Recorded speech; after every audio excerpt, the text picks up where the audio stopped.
E nesta segunda-feira, o Supremo Tribunal Federal realizou a primeira reunião de conciliação sobre a lei do marco temporal.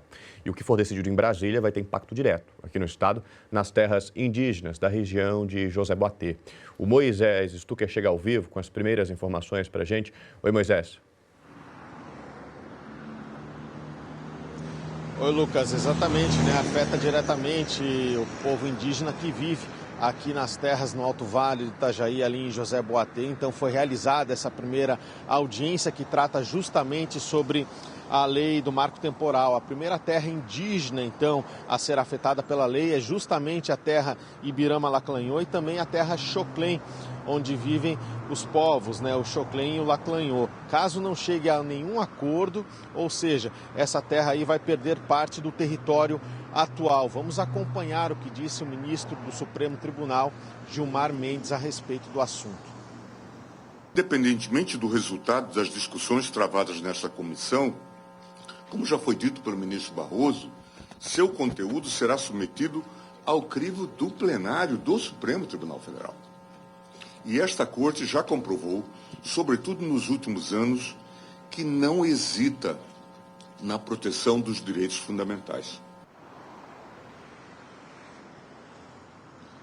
Olha, a comissão que foi montada para discutir toda essa questão dessa lei do marco temporal conta com 6 representantes justamente indicados, né, pela articulação dos povos indígenas. São 6 também representantes pelo Congresso Nacional, 4 pelo governo federal, 2 pelos estados e também um representante indicado pelo município, né? Cada um dos autores das ações também pode indicar um representante. E agora a gente acompanha o que diz um desses representantes, um cacique, a respeito então de toda essa discussão da lei do marco temporal. Essa lei aí chamado marco temporal, ela vem trazendo muito mais avanço em conflito do que resolver a solução. Então acredito que nós, como lideranças indígenas, é uma lei inconstitucional, isso fere a lei de 88, isso para nós é uma séria consequência que pode trazer isso aí. Olha, segundo essa tese, então, do marco temporal, os povos indígenas, então, teriam direito a ocupar apenas as terras que justamente já ocupavam ou que disputavam justamente também nessa data, né, da promulgação da Constituição de 1988. Para você em casa entender um pouco mais, a gente preparou uma tela, né, com algumas observações que eu quero compartilhar com vocês.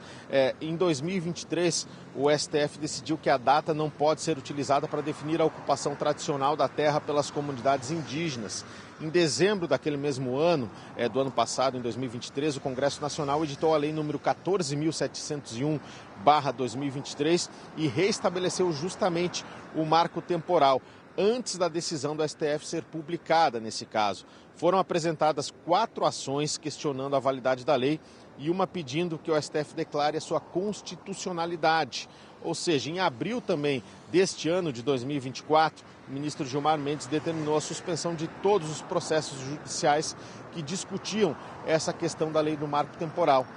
Então a gente tentou explicar para vocês, porque é uma questão que envolve diretamente, né, o povo indígena, Xoclém e Laclanhô, que também vivem nas terras ali no Alto Vale, próximo à barragem de José Boatê, e a gente acompanha, porque essa foi apenas a primeira audiência de conciliação que aconteceu envolvendo, né, o Supremo Tribunal Federal e também os povos indígenas e todos os representantes que discutem essa lei do marco temporal aqui em todo o nosso território. Volto com vocês aí no estúdio.